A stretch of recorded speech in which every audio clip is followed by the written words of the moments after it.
There we go. It's going. We're going. We're going. We're live. We're live, guys. I want to say RIP first and foremost to the moon, which has been really, obviously, one of the great uh, bodies in the sky, of things to look at. One of the best we've ever had. One of the biggest, or the biggest, other than the sun. And it's hard to look at the sun because it's so bright. So you could really look at the moon and have a good time. Control the tides. Made our day slightly longer due to its gravitation.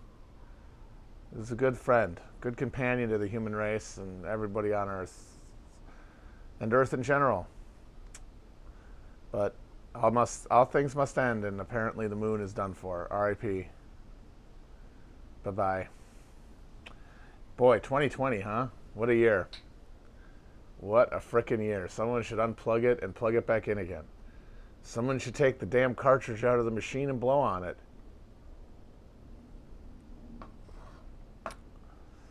Someone needs to get blowing on the dang machine. Because the moon is now dead.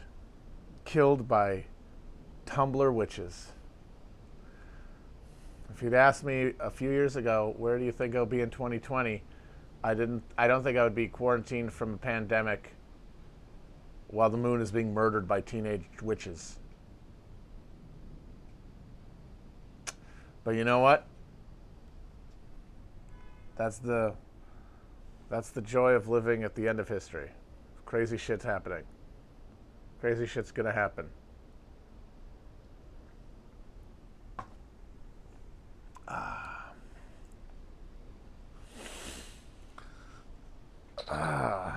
Nice day again. It's been a run of good days here. I've been enjoying it. And it hasn't been hot yet. I guess I should knock on wood when I say that. But it's probably going to be a terrible August and September if past experiences are any indication. But for now, it's nice, and I'll take it. I'll definitely take it. If more dead moon means a nice, relatively mild and endurable summer in New York, I'll take it. Fuck off, moon, you fucking asshole.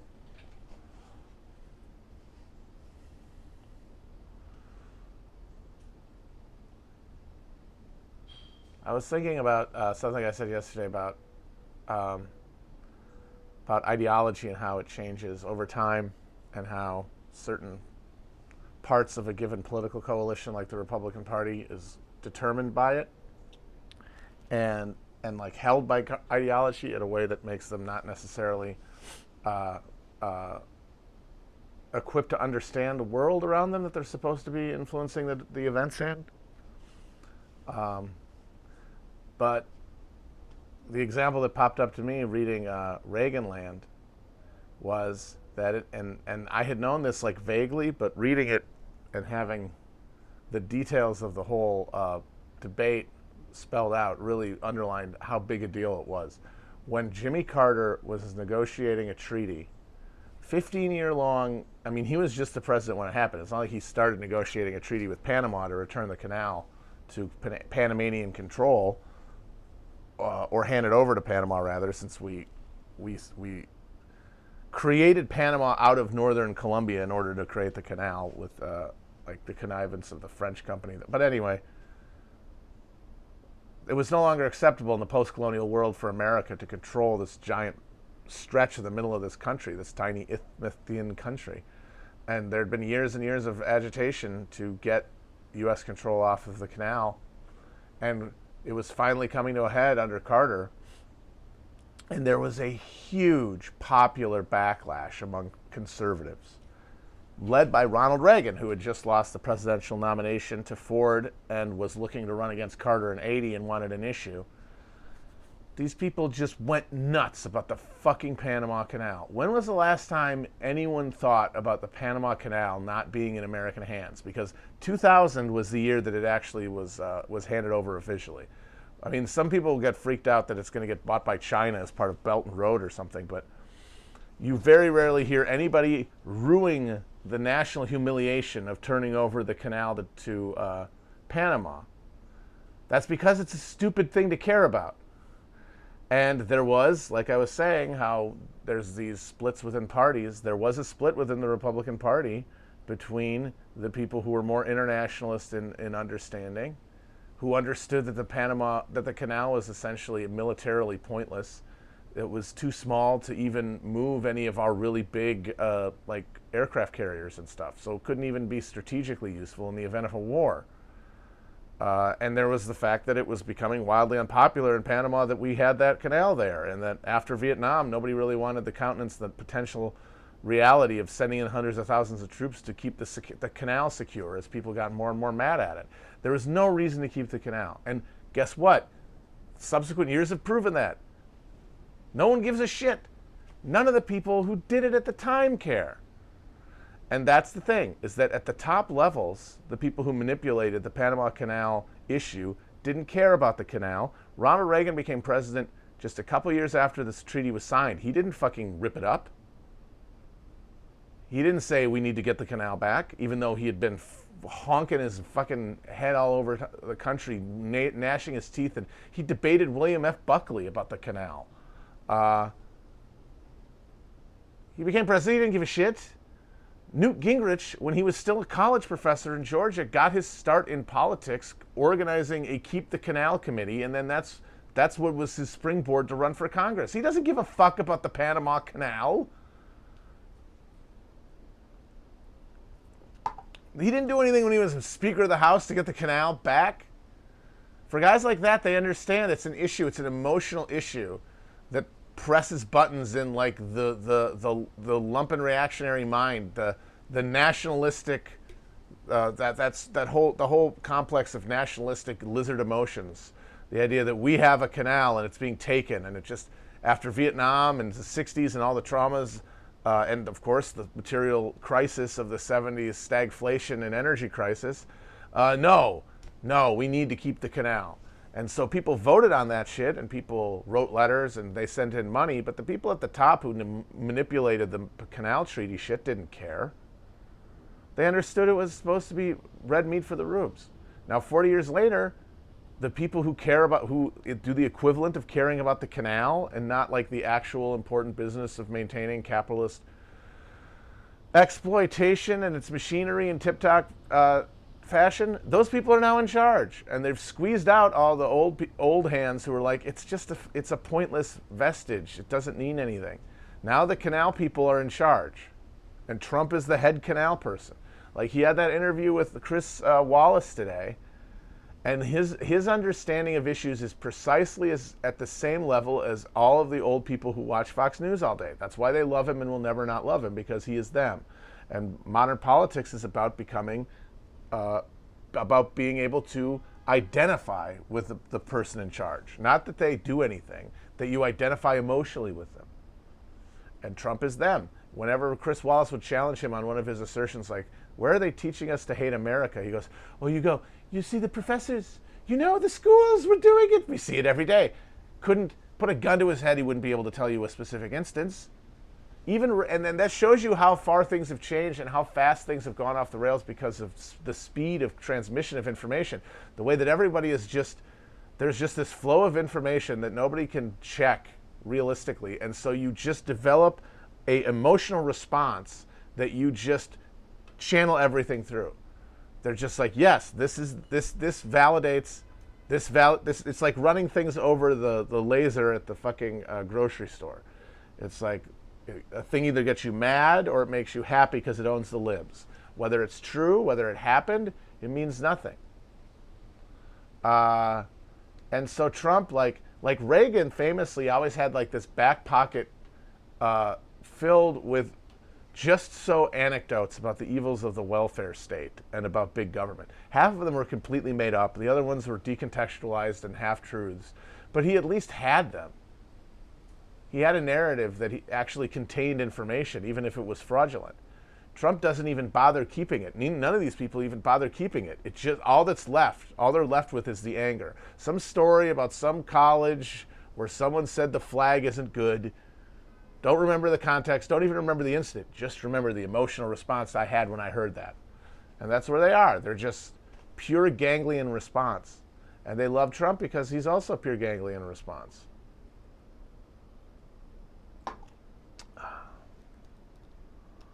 They love him. We love him, folks. Don't we love him? Don't we love the Trump?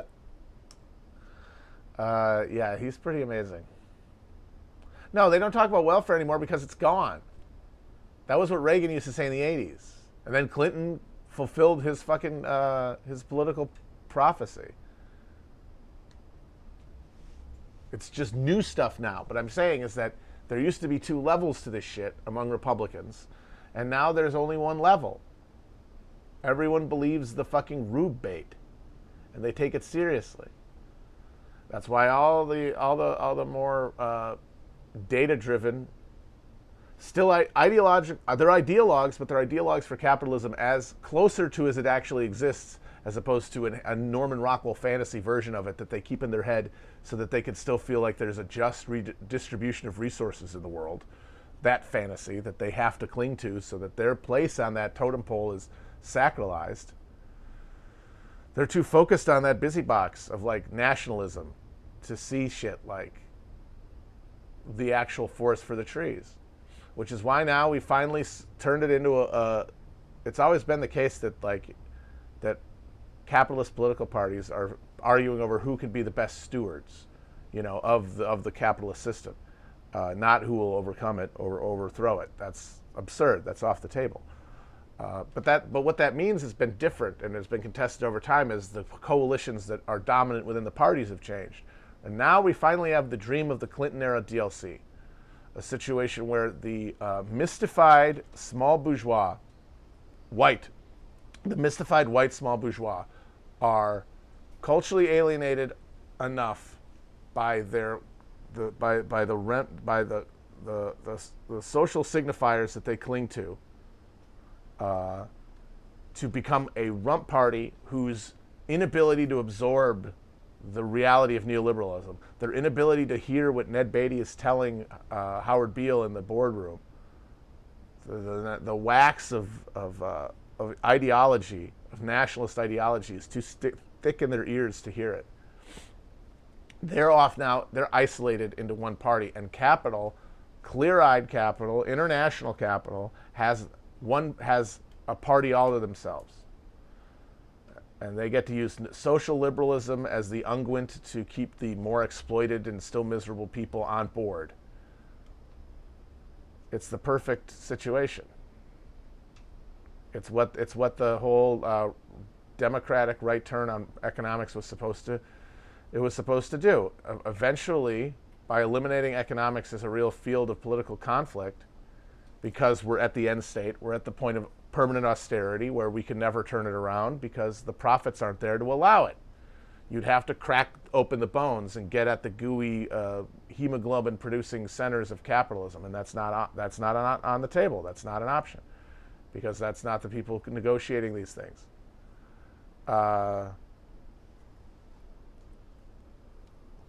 If that's the case, then eventually it will break down, all politics will break down into culture war. That's the only thing that'll be left to argue. And that time is on the side of just looking at the arc of history, the way that increased capitalism, increased atomization of capitalism, increases social liberalism because it reduces our commitment to traditional values, because it reduces our contact with the social institutions that reinforce traditional values. So over time, you're going to have a more diverse country thanks to shifts in demographics, and you're going to have a more socially liberal country because people are going to refer to one another individually in a way that makes all the old claims to like social hierarchy seem dated and quaint and reactionary and uninclusive of a people who of a pluralistic society. And if that's the case, you're going to win eventually. I mean, there might be some shocks and some bumps along the way, like Trump winning in 2016, but now they've turned that into, I think they've turned that, I mean, that didn't help the Clintons, but it sure as shit helped the party now. They're in the perfect situation. They're about to, if this election goes the way it looks like it would today, if you had the poll today, and we don't have some sort of breakdown of legitimacy due to coronavirus and write-in ballots, which is a huge, huge if. But if all that goes relatively smoothly, you're going to have a big Democratic mandate without any kind of left-wing shape to the party itself. It will have swallowed the suburban, upper middle class, small bourgeois who went to college. Because right now it has the Republican Party now is just the small bourgeois who didn't go to college. That's their main base. I mean, they have other people who vote for them, but that's the core. And the small bourgeois who went to college were split, but the increased Neanderthalic presentation of social reactionary views embodied by Trump and his base in the current moment is no longer sustainable if you went through that extended etiquette lesson of college.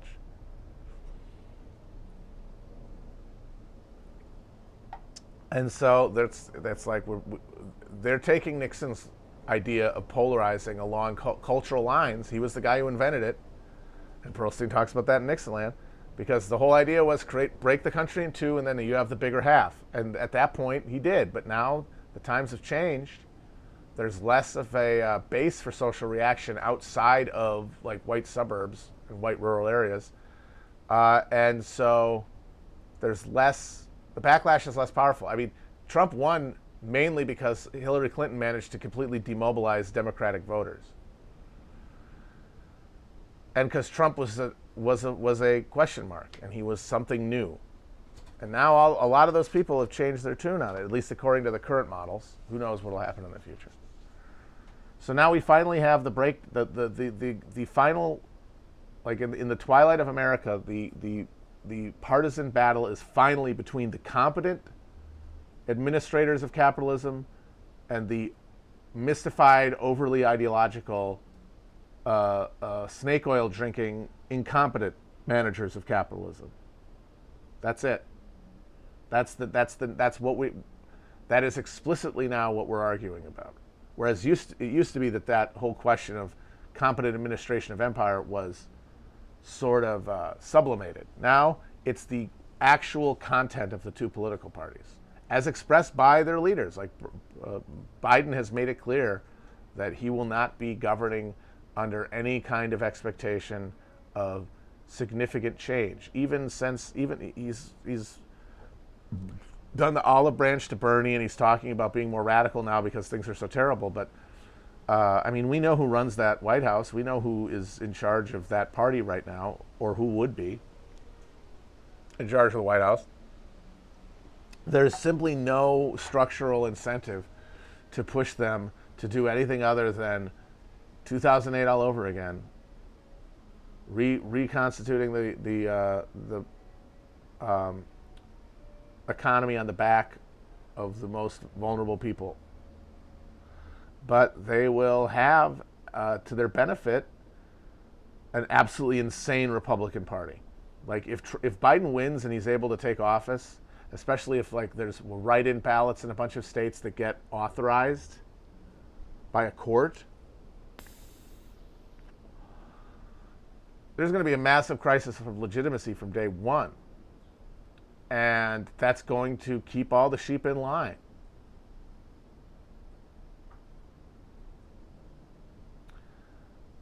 They're going to keep all the sheep in line with just the fear of the slathering hordes waiting to retake power. And it'll be scary.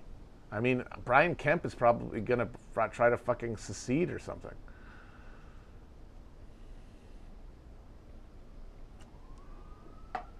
But like, if there's a silver lining there, it'll just be that I think that there will be absolutely, among the left, such as it is, among people with leftist sentiments, I think that there will be much less of that Obama era stardust in the air to keep people from immediately denouncing the administration. And he was basically able to string that out for almost 8 years. Even while he was doing the worst shit on earth. And I don't think Biden has that, obviously. I mean, after this primary, and considering who he is as a candidate, and even the fact that Obama himself, a lot of people remember him as now as a fucking snake oil salesman himself, which he certainly was.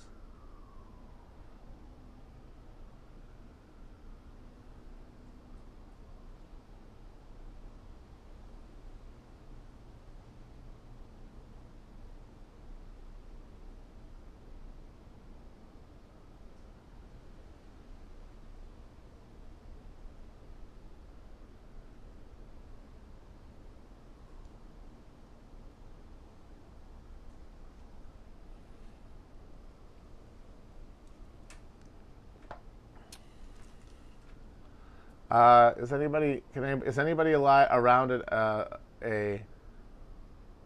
Is anybody watching in a time zone that's got where it's dark? Does anybody check on the moon to make sure it's okay? I want to make sure that it's not yet falling out of the sky. That it's not dead yet.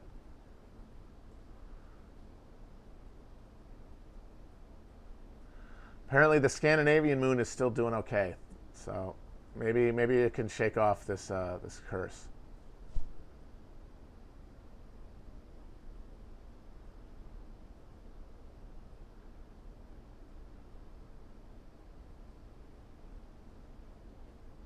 I seem down. I guess I'm a little. I'm mellow, but I don't think I'm depressed or anything. I feel pretty good. I'm just less animated than sometimes. I'm vibing, as always, though. As always, vibing. Forever vibing. That'd be good. That could be a sequel to the Vasily Grossman book, Forever Flowing. Forever vibing.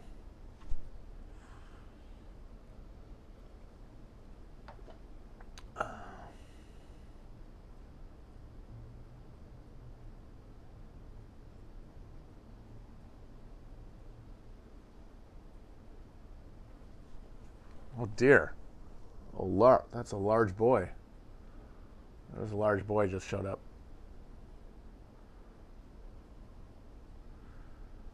Vibing towards Bethlehem to be warned. What is your favorite Michael Bay movie? I'd say that his most interesting movie and is obviously Pain and Gain, which I think is a really, really interesting film. I don't think it's good because he is he's trying to do something that's beyond his abilities. He's trying to evoke like artistic, I wouldn't say ability. He's a very talented director, but his skill set, I'd say. He can evoke certain things masterfully, but commentary, intentional commentary, not really his forte. I always think of Pain and Gain as a Coen Brothers movie that's directed by a Coen Brothers character. If one of their own people could make a Coen Brothers movie, it would be Pain and Gain, which is a very interesting thing. So I like it for that. I should rewatch it. I haven't seen it in a while. Wahlberg is not a very good actor, but it's one of his good performances because he's perfectly cast as a meathead. There's a scene where he finds out that in order to, for a bank to honor the document that he forced this guy who he kidnapped to sign, that it needed to be notarized, and he's completely baffled by the concept of a notary, and he gets kind of mad. He goes, "What the fuck is a notary?" It's very good.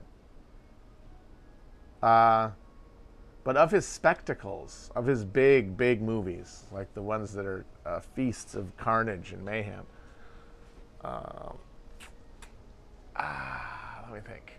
Bad Boys 2 gets talked about because it is so just horrifyingly over the top and grotesque in a way that he often only hints at, with the corpses bouncing out of the back of the morgue truck getting splattered by cars. The Rock's very good too. Armageddon, it's the Criterion Collection for a reason, you know? It's just so much. That movie is so much. I have to say, even though I've seen every Transformers movie multiple times, and I think that they're interesting in their own way, I always kind of felt like that's a waste of his talents, because he's great at action mayhem, but so much of Transformers is CGI nonsense. I mean, the movies he made his bones with had a lot of practical effects that were really awesome. Like the car chase in San Francisco when Connery takes a fucking a Humvee and derails a cable car. Tremendous.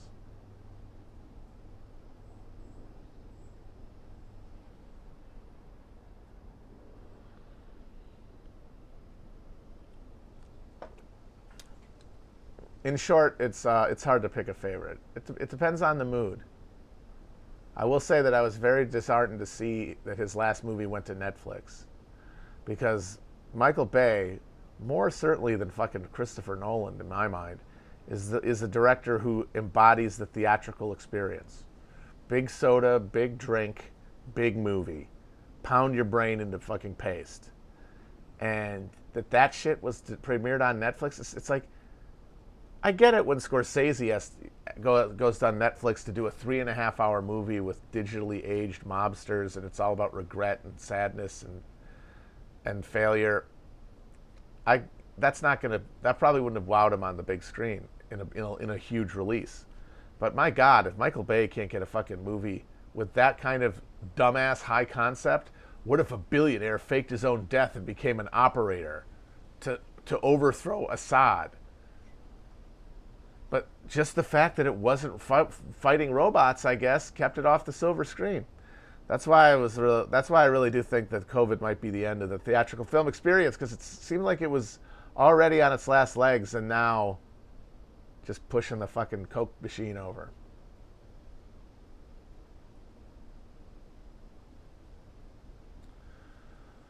So it's too bad. I didn't really like Six Underground. It was too quippy because it was written by the Deadpool guys, and so that's not really his register. Bay humor is not Whedon-esque soy banter. It's people's getting hit directly in the dick, or a tiny robot pretending to hump something, or someone farting. That it's baby brain. It's not fake, sophisticated badinage.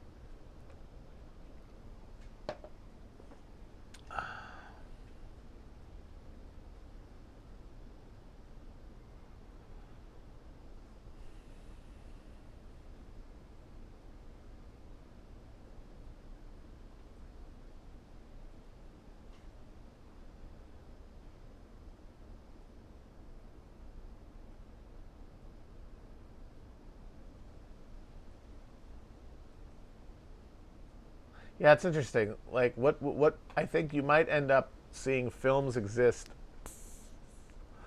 on the margins. I think like big movies coming out every week and everybody going to see them. I think that might be over. I think those movies are now going to go to streaming services.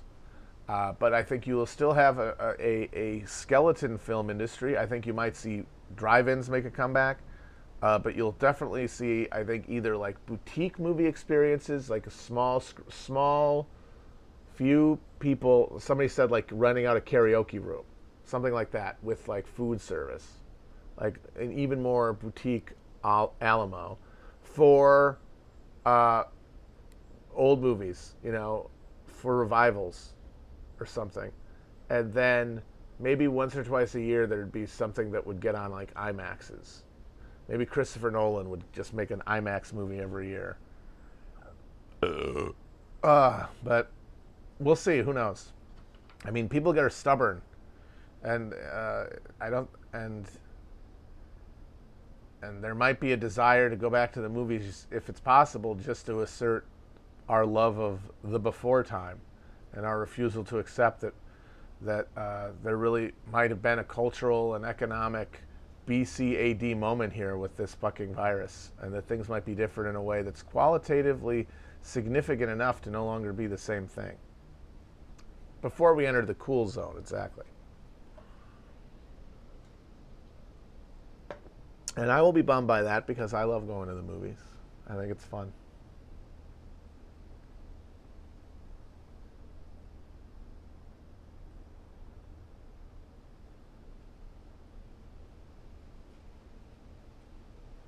Of course, I've seen Mac and Me. Come on.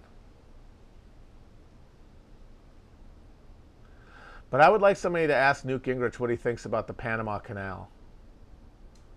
Because these motherfuckers are still around. I would really love him to explain, like, when did you realize it wasn't a big deal that we lost the Panama Canal? And when you found that out, did it make you reflect on anything at all? Oh, no, because you're a cynical fucking cumwad. Nah, I remember now. Never mind.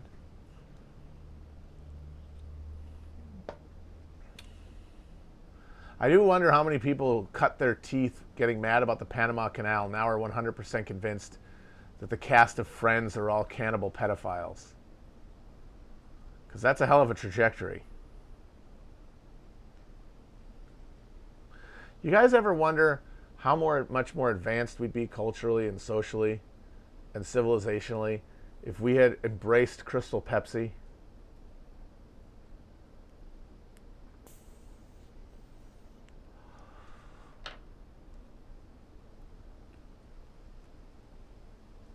Because Crystal Pepsi was mind-blowing. Crystal Pepsi told you, hey, you know that perception you had your whole life? You know how you always thought that cola was brown? That's the color of cola. What if I told you it didn't have to be? Here, drink this. I don't understand. This looks like a Sprite of some kind. Some sort of lemon lime beverage. No. It tastes like a damn Pepsi. If Pepsi is not brown, then what is it? What is anything? Maybe we would have been more open-minded as the end of history turned into the charnel house of the 21st century. Maybe we would have been able to think outside the box. Maybe after 9/11 we could have thought, hey, if Pepsi isn't necessarily clear, then this terrorist attack is not necessarily the beginning of some civilizational war, unless we make it. Let's not do that. I have no proof of this. I just wonder sometimes. Although apparently the failure of Crystal Pepsi was partially due to rat fucking by Coca-Cola. Coca-Cola, after Crystal Pepsi set the world on fire with its mind-blowing commercial debut after the Super Bowl, using Van Halen's Right Now as its theme song. Immediately after that, Coke came out with their own Crystal version of Coke. Only it was Diet Tab, but they said Crystal Coke. And so it tasted like crap. It tasted bad. It wasn't. It was a diet beverage, and not even like their good diet beverage, their crummier diet beverage. And so because Coke is so hegemonic, and because people don't really differentiate that finely, somebody has a bad tasting Crystal Cola, and now they don't like Crystal Cola. Fucking Coca-Cola Company kept our brains in the box. Kept us part of the mind control, part of the MK Ultra mind control, making sure that consciousness expanding concepts like Crystal Pepsi aren't allowed into the marketplace.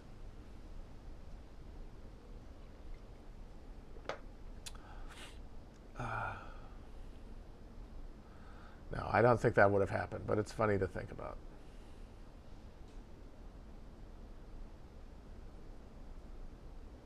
I mean, and that goes to show that I honestly think there's something to the old argument that Coca-Cola made New Coke on purpose, made it bad on purpose, and made a backlash on purpose, so that when they brought it back and said, this is the old Coke, not only did people all want to drink it out of gratitude to have it be back, they wouldn't notice that in the interim they switched out the fucking sugar for high fructose corn syrup. Diabolical. Diabolical. Between all that and hiring death squads to kill union organizers, pretty much a bad company.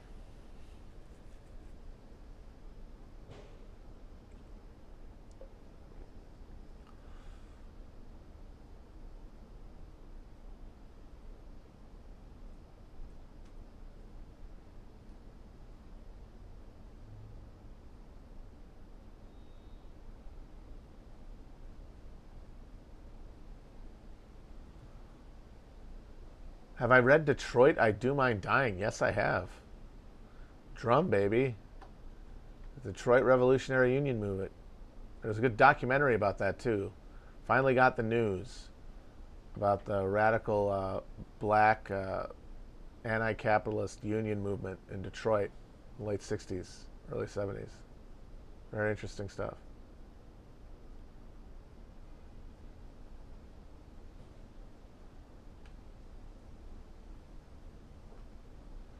I mean, who is it? But who are you gonna? Who wins in the battle of evil soda companies? You got Coca-Cola, which of course has its record of bloodshed, and then you've got Pepsi, which I think does a lot of nefarious shit, especially exploiting and like privatizing water sources in the developing world. But Fanta literally is the Nazi beverage.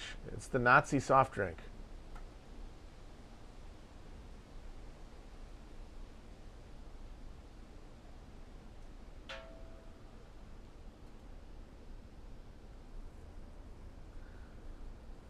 Pepsi, in the 50s, Pepsi made a deal with Richard Nixon before he went to Moscow to see the World Exhibition there, where he had the kitchen debate with Khrushchev. The Pepsi Corporation made a deal with him where he was able to arrange a picture of Khrushchev with a Pepsi in his hand, that if he needed it at any point, Nixon would be able to get on the board. And after he lost the either the presidency or I think the California governor's race in '62, he went on the board of Pepsi as payback for getting photographs of Khrushchev drinking Pepsi. And I never got that, because it's like, he was the bad guy. Shouldn't they have wanted him to be drinking a Coke? You're like, look, this communist motherfucker drinks Coke.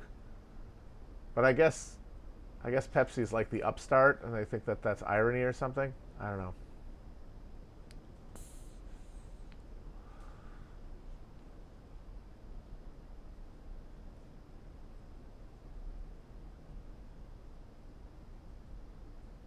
And also, Pepsi bankrolled partially the production of the great William Peter Blatty film, The Ninth Configuration, because they had made a bunch of money in West Germany, but they couldn't have it leave the country without a heavy tax rate, so they funded this movie as a tax dodge, basically the same way that Uwe Boll movies got made for a while there, because of loopholes in the German tax law related to money invested in films. And there's one scene in The Ninth Configuration where they show somebody getting a Pepsi out of a vending machine in the insane asylum that's the film set in, the Army mental hospital. It's a very good movie, and I don't think Coke would have ever done that. So, advantage Pepsi on that one.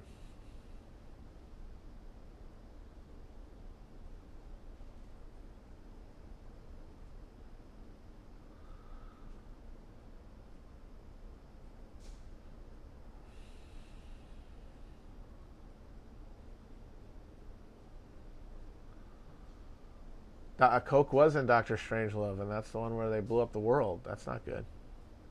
You're going to have to answer to me in the Coca-Cola Company. More likely GOP nominee in 2024, Haley or Hawley. Okay. Stipulation up front, no idea what anything's going to look like by that. I would argue there's a good chance that the front runner in 2024 will be whoever emerges as like the John C. Calhoun of the neo-nullification movement. And that's most likely to be a governor of a large red state. But not necessarily. But if it's not that, it's going to be some carnival barker or Trump hanger-on. It's not going to be some nerd like Josh Hawley. It's not going to be some fucking wet blanket like Nikki Haley. They like the red meat. The idea that what they're looking for is some sort of perfect ideological synthesis, those are leftists who think that way, because that's what they've been dreaming of. The perfect secret sauce that combines political power with ideology, with party building, with mobilization, just the secret sauce of everything. And so they imagine that that's what everybody's seeking. Republican voters want someone to ring the dinner bell so they can fucking salivate like Pavlov's dog.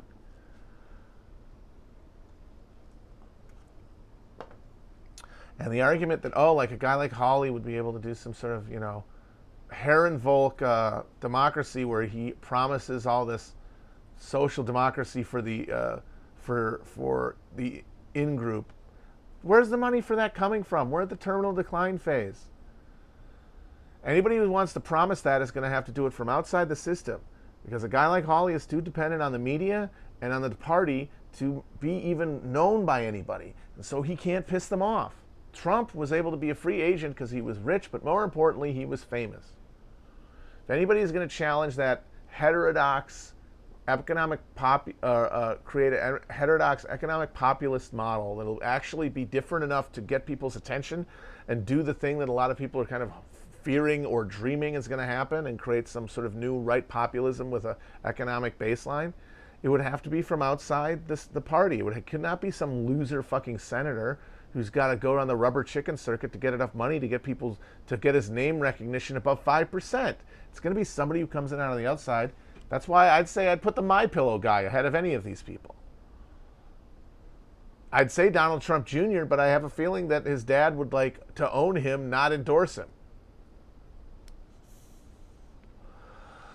I think like a guy like Dan Crenshaw, like the media cares about him. He's a fucking epic meme congressman, but I don't think anybody on the ground gives a shit about who that fucking dork is.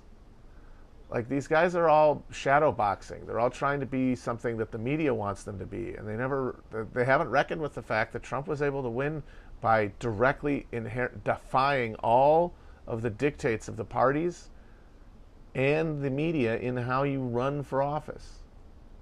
And no elected official will be able to grab that magic. So that's why I discount anybody who is in office right now. MyPillow guy, Don Jr., depending on how much this like kidnapping people pops off, maybe Chad Wolf. One way or another, it's going to have to be somebody who gets Trump's approval, because one bad tweet about them and it's over. Which is another reason I don't buy Carlson, because Carlson is on the record as saying Trump is out to lunch and is not smart and doesn't know what he's doing and can't deliver on any of the promises of his presidency. He said that in an interview. If Trump ever finds out about that, he'll just in one tweet destroy him.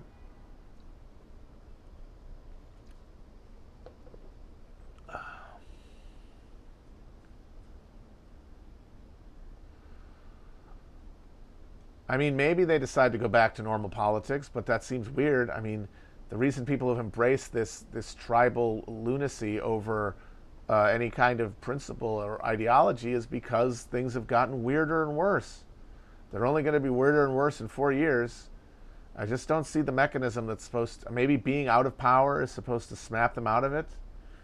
I don't know. Didn't really work. That's not really what happened with Obama. As I say, I'll come back to this. I have no idea, because I could not predict what the conditions are going to look like 4 years from now. I can't say what they're going to be 4 months from now, for God's sake, and I don't trust anyone who says they do. Elon Musk has no political base. His base is like epic meme people. They're all Democrats, mostly.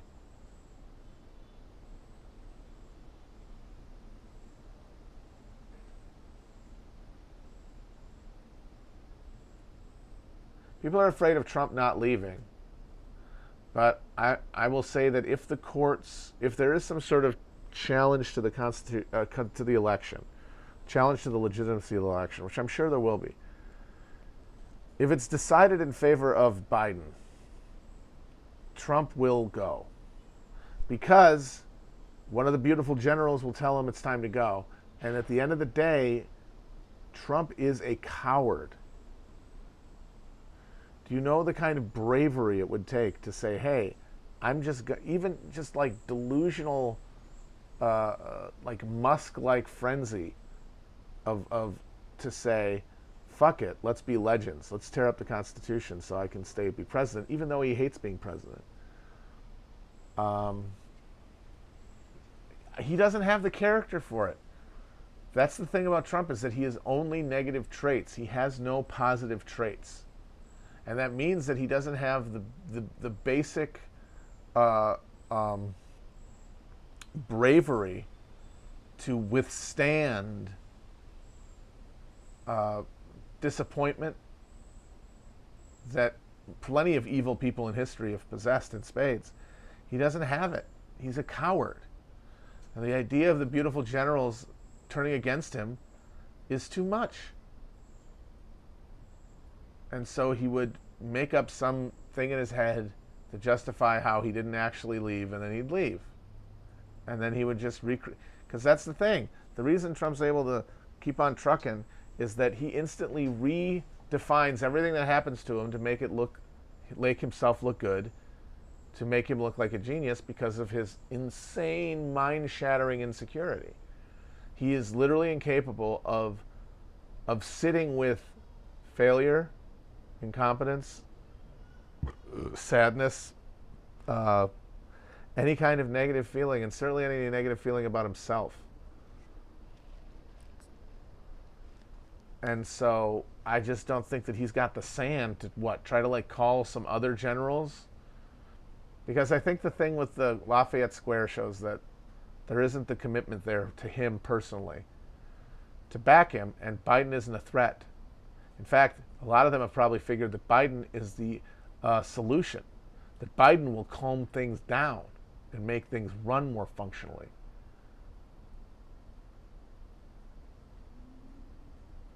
But there could be fraudulent challenging of Democratic ballots that then are, and those challenges could be affirmed by the Trump court that got packed over the last 4 years.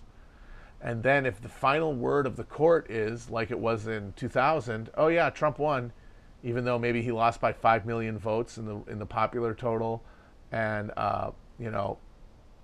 was losing in enough states to lose the Electoral College until they declared the votes fraudulent or something, and like threw it to the House of Representatives to have them vote by state, which means that even though the House is now pretty heavily Democratic, the Republicans would vote for Trump.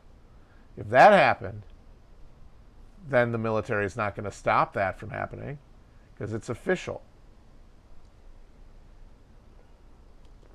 It has the official imprimatur of the rule book, which the absolute chowder-headed mediocrities of the U.S. Joint Chiefs, that's what they care about.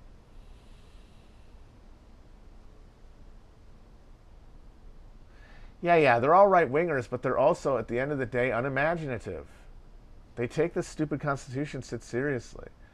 And I just don't think they see... I mean, these guys all were around under Obama, too, you know? There are a few Michael Flynn types, but what happened to Michael Flynn? He was, like, isolated and neutralized over the course of his career because he was a nutcase. He couldn't fucking function. And there might be some, like...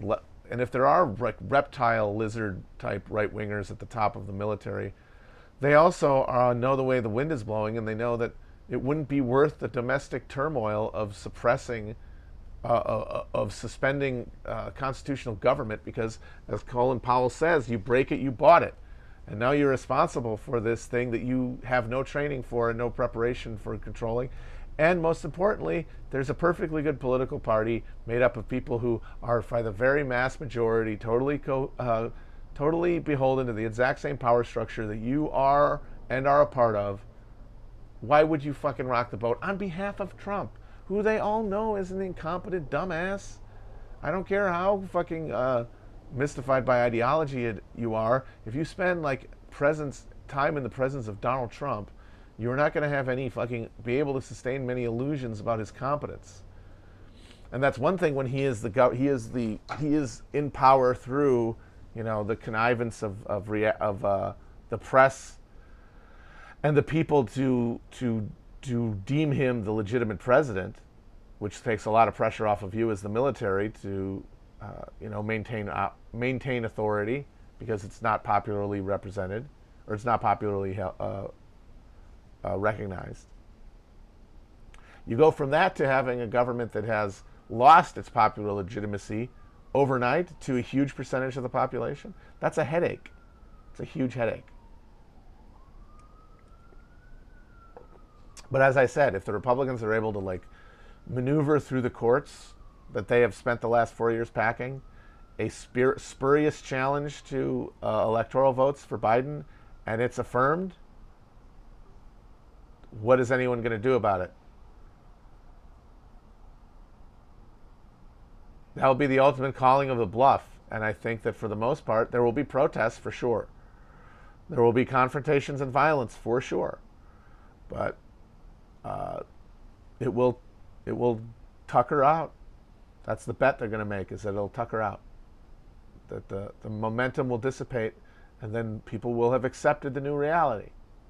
To some degree, to some psychic degree, they will now be operating under the assumption that this new order is in some way legitimate because they're sustaining it by their acquiescence. I mean, there might be an insurgency, but I don't know how sustainable it would be.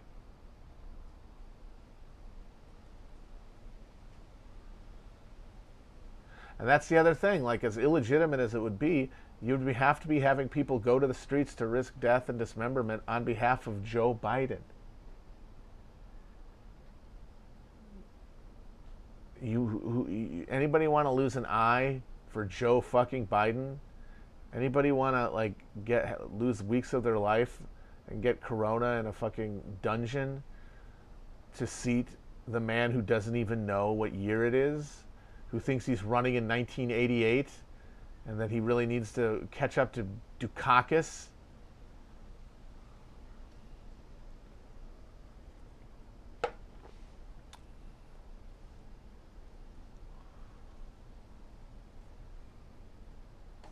It would be funny though to see maybe like, because obviously the Democratic establishment, the other thing is not only would you have nobody want to die for Biden, Biden wouldn't be asking you to die for him. He would accept the outcome. Like Gore did. He'd say, well, I disagree strongly with the court's reasoning in this case. I respect their constitutional role as arbiter of these disputes and hope that we can move forward and help make the American middle class strong again, or whatever fucking bullshit. So how the hell are you supposed to organize in the face of a party that won't even stand up for itself?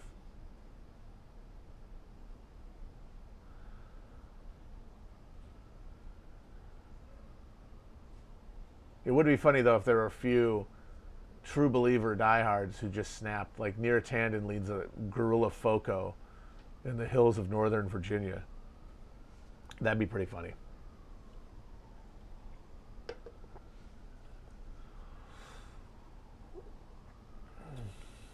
Neera Tanden has ambushed another police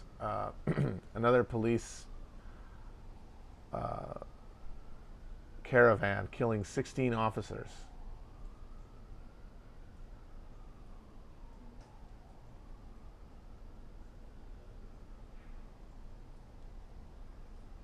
Neera Tanden spiked the water supply of the District of Columbia with Xanax.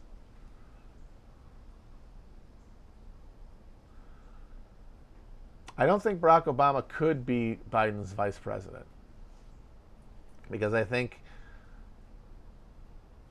mean, the point of a VP is to assume the offices of the presidency.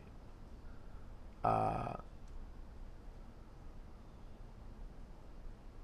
I don't think that a two-term president can legally assume the offices of the presidency. So yeah, he couldn't be VP. He could be in the cabinet because they just skip him in the succession, but he couldn't be VP because that's the whole point of the VP.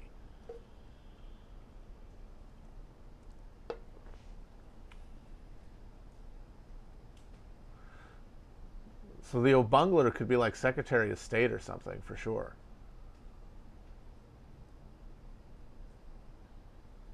Like Madeleine Albright wasn't eligible to be president because she wasn't born in the United States, but they just skipped her in the line of succession. Kissinger too, of course, when he was Secretary of State. And Zbigniew Brzezinski. Or no, he was NSA. Who was not a... Michelle Obama would be the slam dunk. Michelle Obama is the VP and the thing is over, which really must tell you, at least it tells me, that she does not want to be VP. That she doesn't like politics. That has always been the rumor, that she kind of hated it and wanted to get out of there. And certainly the way he has behaved, Obama has behaved since, would suggest that's true, only working behind the scenes, limiting his public comments and exposure. And of course, there's the fact that if she'd run this time, she probably would have gotten the nomination relatively easily. And now here's a chance to get it without even running. She would be the next president almost for sure.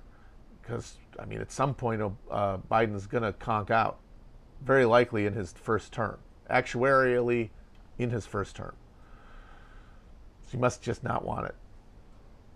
She just hates D.C. And I think after Trump tore up the vegetable garden, she was like, fuck this. You fucking assholes won't even let me make your stupid kids less fat. And of course, that's all, you know.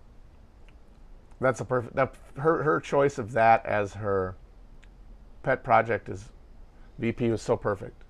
Such a perfect example of just that neoliberal self-help mindset. It's like, yeah, it's kids aren't fat because of food deserts and wildly unhealthy agricultural subsidies that have a horrifyingly distorting effect on our diet and like what we consume, and like the shrinking of people's free time, and the almost impossible lure of fast food as to fill a gap, and processed food if not fast food. No, it's you're not doing enough sit-ups with your kids, and you don't have a fucking vegetable garden in your backyard.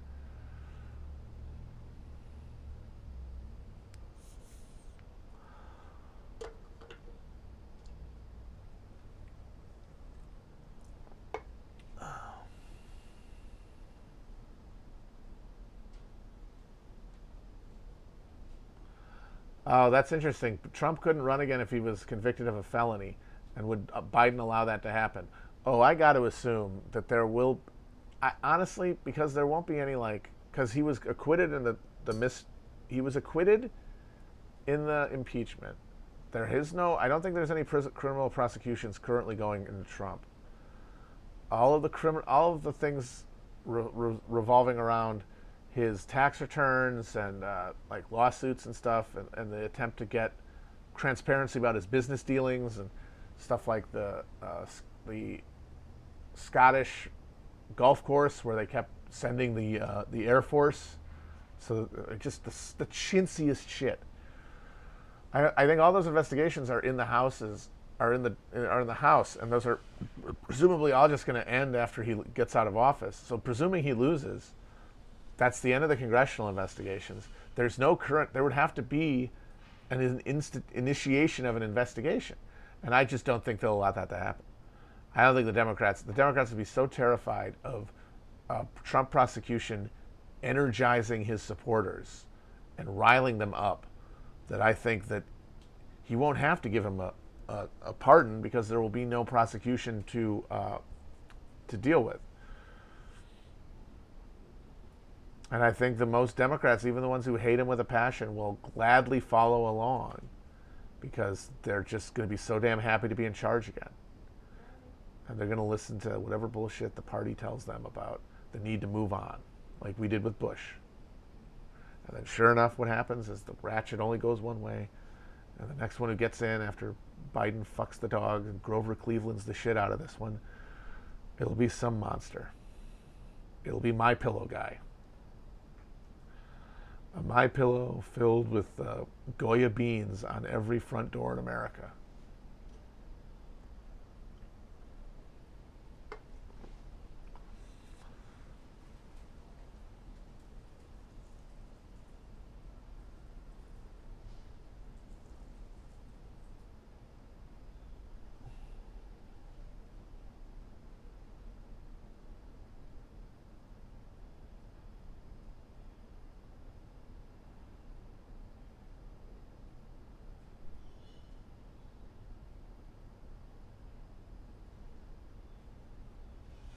Oh, thank you. Someone says they're enjoying hanging out. I enjoy them as well. Uh, just a few more minutes here if anybody has any more questions. Oh, I just want to also put this out here that we might be expanding the format for these in the near future. We might turn this into like a daily drive time chunk. I'm wondering if anyone would be interested in that. If that sounds like something people would want to watch.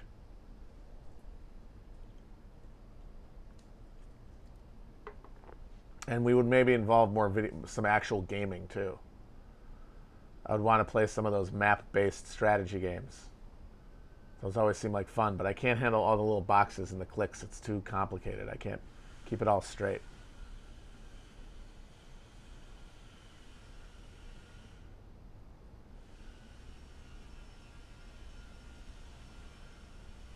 It would not be mostly gaming, though. The gaming would be like limited because I do not want to become a streaming gamer. That is, but I think I can avoid that.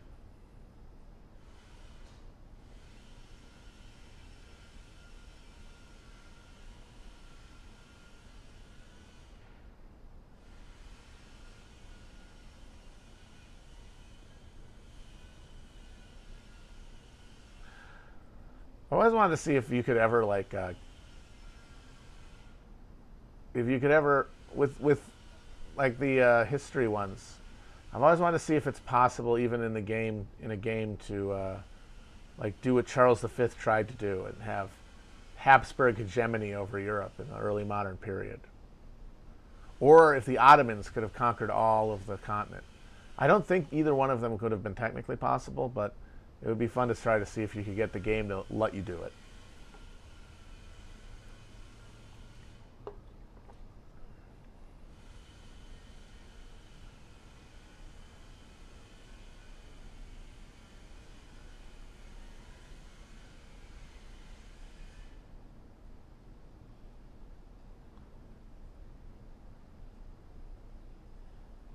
No, that is true. The Ottomans never really wanted Europe. They were much more interested in conquering as much of Persia as they could from the Sassanids.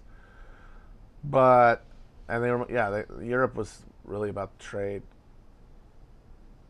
the water routes. But, I mean, Mehmed wanted Italy back. He wanted to take Rome. So there's some symbolic drive.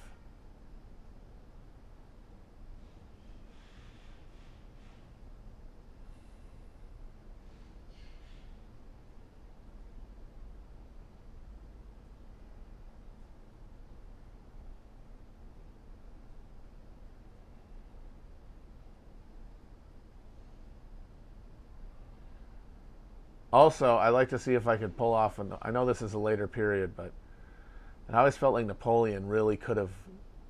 He could have pulled something off there. I mean, it wasn't going to last forever, but he certainly had a game plan for trying to maintain like a powerful hegemony there in Western Europe by planting like local monarchies to butt off of his family line, and he was essentially reseeding the aristocracy of Western Europe, and that could have lasted. I mean, my God, the current royal house of Sweden is descended from one of Napoleon's marshals who was invited to take the throne.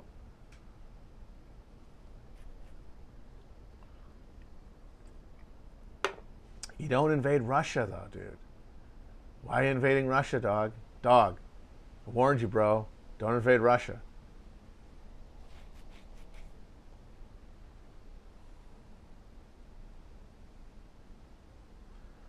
But I do think that like the more sustained that the Napoleonic, era had been, the more time that the desurfening had been allowed to occur.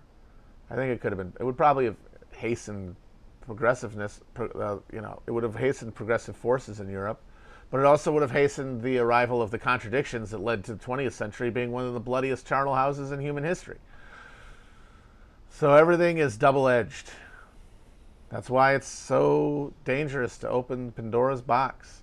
And that's why anyone who seeks to change the world around them is taking a huge responsibility, because there's a limited amount you can ever know what you're going to do, and there's going to be bad consequences of all change.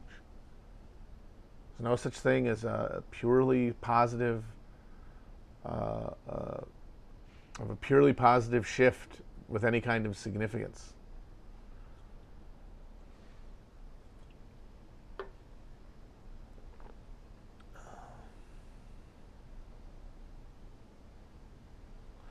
The thing about the British is that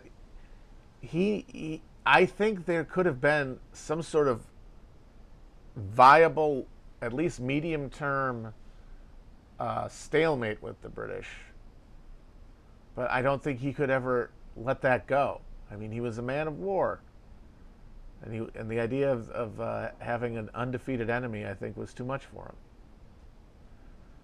but I don't know. Maybe not.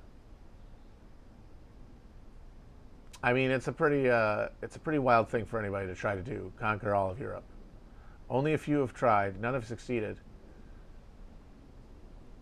Because its institutions and geography don't let it take. It doesn't take.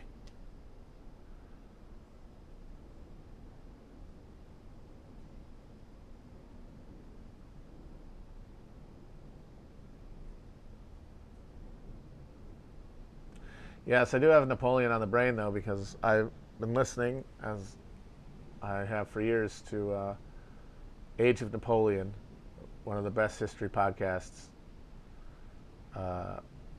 Really, really good. You get a really good history, first of the French Revolution and the continental European diplomatic system and military tactics, and the life of Nelson. He understands the fractal nature of history, and that things like you're talking about Napoleon, you're talking about a bunch of other things, and he's always very good about contextualizing all the narrative. But it's good. Should have allied with Louverture, not attacked Haiti. He said that was one of his biggest mistakes when he was in exile, and yeah, that was a huge blunder. I've talked about it on here before. He could have turned the Caribbean into a fucking French lake there before the Louisiana Purchase, which would have countervailed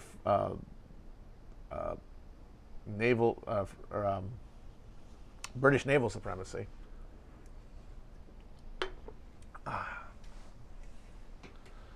I think the way to go is just, if you haven't started it, just listen from the beginning. They're all good, and they all build on one another.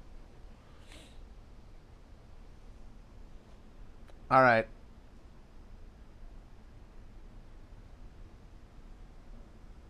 I'm going to go. Bye-bye. R.I.P. the moon. We love you. We love you, moon. Bye-bye. Good night, moon.